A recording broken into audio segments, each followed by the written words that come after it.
بسم اللہ الرحمن الرحیم۔ روزانہ ایسی ویڈیو دیکھنے کے لیے ہمارے چینل کو سبسکرائب کریں۔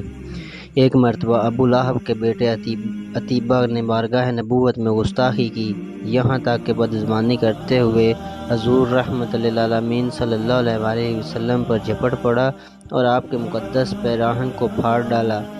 اس گستاخ کی بے ادبی سے آپ کے قلب نازک پر انتہائی رنج و صدمہ گزرا اور جوش غم میں آپ کی زبان مبارک سے یہ الفاظ نکلے: اے اللہ، اپنے کتوں میں سے کسی کتے کو اس پر مسلط فرما دے۔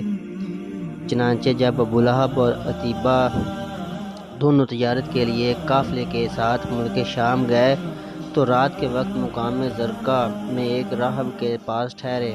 راہب نے قافلے والوں کو بتایا کہ یہاں درندے بہت ہیں، اس لیے تمام لوگ ذرا ہوشیار ہو کر سوئیں۔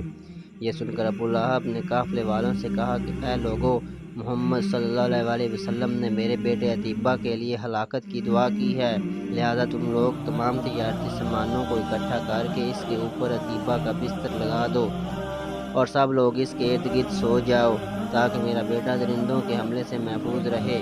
چنانچہ قافلے والوں نے عتیبہ کی حفاظت کا پورا بندوبست کیا، لیکن رات کے وقت اچانک ایک شیر آیا اور سب کو سونگھتے ہوئے کود کر عتیبہ کے بستر پر پہنچا اور اس کے سر کو چبا ڈالا۔